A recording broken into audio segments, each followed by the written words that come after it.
Depuis un peu plus de 30 ans, une de mes grandes passions, ce sont les mots. Les mots dans tous les sens. Je pense que comme moi, vous avez dû tous jouer à un jeu dont vous ne connaissez peut-être pas le nom, ce sont des cadavres exquis, qui ont été créés par les impressionnistes et le courant Dada. Il s'agissait à l'école ou quand on était entre copains d'écrire un mot, on pliait la feuille, puis le suivant écrivait un verbe, on repliait la feuille et ainsi de suite pour faire une histoire qui n'avait ni queue ni tête. J'ai eu l'idée de créer un jeu qui permettrait de travailler la grammaire, l'orthographe, le vocabulaire, la syntaxe, la conjugaison, mais de façon tellement décalée que ça en deviendrait quelque chose de très jouissif et en tout cas de très ludique. Je vais donc me proposer de vous présenter Itzl que j'ai créé. Ce jeu est très simple. Il suffit de piocher des cartes au hasard et il est interdit de contrer le hasard si la carte ne plaît pas. Il faut recopier stricto sensu ce qui est écrit sur la carte, sans rien rajouter dans la carte. Et on ne peut rajouter en dehors des cartes que les ponctuations qui sont très importantes. D'ailleurs, je pourrais vous en faire la preuve, puisque il y a très longtemps, à l'époque où il y avait encore la peine de mort, un condamné à mort avait fait un recours en grâce. L'employé administratif lui avait répondu « Suite à votre demande, virgule, impossible pendaison », alors qu'il voulait écrire « Suite à votre demande impossible, virgule, pendaison ». Donc cet homme a été sauvé par une simple virgule. Comme quoi, la vie ne tient qu'à un cheveu. Également, si vous écrivez « Le facteur dit »,« Le maire est un imbécile », ce n'est pas la même chose que si vous écrivez « Le facteur dit le maire est un imbécile ». L'imbécile n'est pas le même dans les deux cas. Donc si vous voulez éviter d'être pendu parce que vous êtes un imbécile, veillez à bien ponctuer vos phrases, ce qui permet au passage aux asthmatiques de ne pas mourir à la fin de l'histoire. Rien ne vaut une bonne démonstration qui est beaucoup plus parlante que tout ce que je pourrais vous dire. Alors voilà, regardez bien. En général, une histoire commence par le temps. La preuve, il était une fois dans la forêt. Je prends donc une carte temps que je vais recopier stricto sensu sans rien changer. Attention, vous n'avez pas le droit d'aller contre la folie de ma création. Ça, je vous assure que vous allez avoir quelques surprises.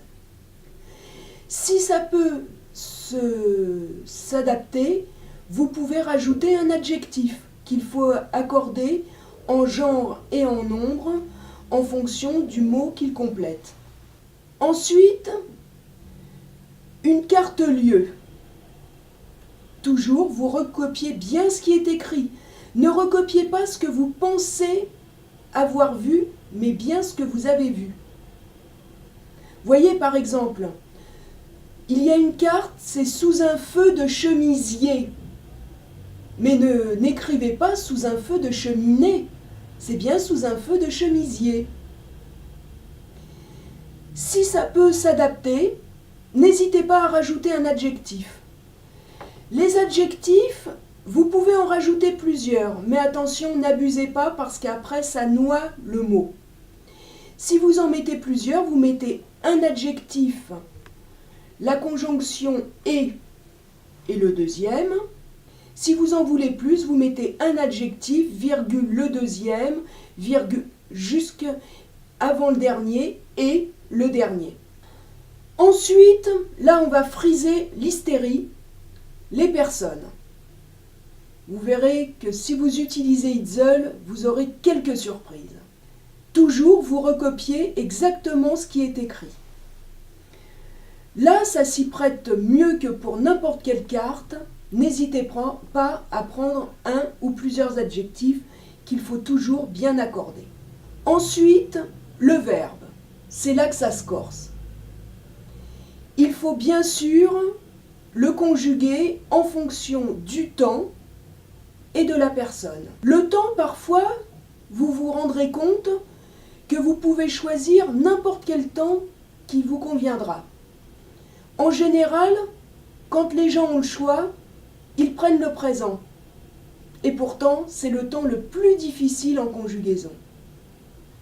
Après le verbe, la manière, parce qu'on fait une action d'une certaine façon. Donc là, toujours, vous recopiez la carte exactement comme elle est. Les verbes, il y a deux catégories de verbes. Enfin, il y en a peut-être plus parce que je ne suis pas non plus une experte en grammaire. Mais il y a les verbes que l'on dit transitifs et les verbes intransitifs. C'est un mot bien barbare. Simplement, je vous dirais qu'il y a les verbes qui répondent à la question qui, quoi, comme le verbe manger, on mange qui, on mange quoi, et les verbes qui ne répondent pas à cette question directement. Il faut rajouter un petit mot avant le verbe. Par exemple, dormir. On dort avec quelqu'un, à côté de quelqu'un, près de quelqu'un, mais on ne dort pas quelqu'un. Dans ce cas-là, pour que la phrase soit harmonieuse et agréable à lire et compréhensible, il faudra donc rajouter tous ces petits mots. Ensuite, selon votre verbe, vous pourrez rajouter un objet ou une personne. Dans les objets, il y a une particularité, c'est qu'il y a certes des choses matérielles, palpables, mais il y a aussi l'amitié, l'air, des choses impalpables et invisibles. Donc vous pourrez le rajouter, alors parfois en mettant plutôt une personne qu'un objet, ça rajoutera de la folie à votre histoire. Ensuite, vous mettrez le mot avec. Et là, vous piocherez un moyen. Ensuite, vous pourrez lire votre histoire, mais vous pourrez aussi la compléter en rajoutant qui, et puis un verbe, et puis voilà, et on continue à l'infini. Il y a même des cartes que j'ai appelées plus pour relancer l'histoire. À la fin, vous verrez que ça n'a ni queue ni tête, mais ça doit être dans un français correct. Et un conseil, lisez vos histoires à haute voix pour les autres, parce qu'en les entendant, vous vous rendrez compte parfois automatiquement qu'il y a des fautes. Voilà, c'est Itzel, qui est vraiment un jeu, car je vous assure que c'est très drôle, même si ça permet de bien travailler tout le français. Et bien voilà, maintenant je vais partager avec vous le résultat de cette pioche aléatoire qui a laissé une très grande part au hasard, même si certains n'y croient pas. Après la chute des cheveux.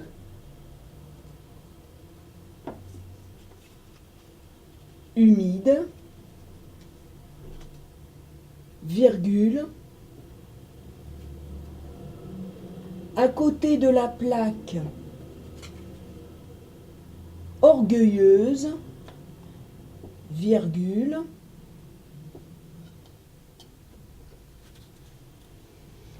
ma secrétaire particulière sans particularité, galante et gentille.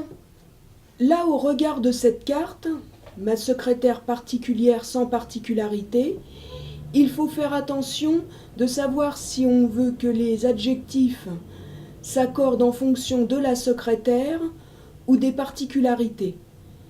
Mais si on considère que c'est la secrétaire, les deux adjectifs doivent s'accorder avec secrétaire. Si c'est particularité, les deux adjectifs doivent s'accorder avec particularité. Le verbe, c'est étonner. Donc il faut le conjuguer en fonction du temps, après la chute des cheveux. Là, il n'y a pas d'indication. On peut prendre n'importe quel temps.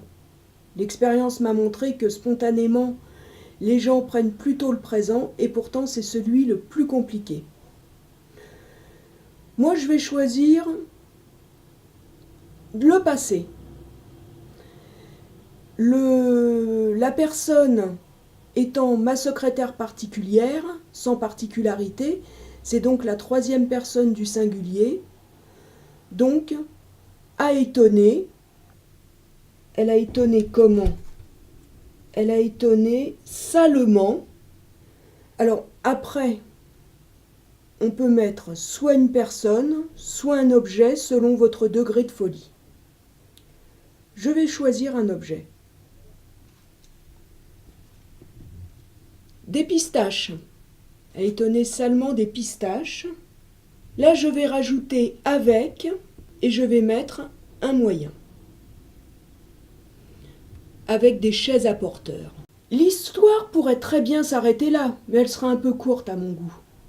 Donc on peut rajouter qui, donc la chaise à porteurs qui, avec un verbe, une manière, des objets, des adjectifs, et on peut aller très très loin comme ça, on pourrait même en écrire un livre.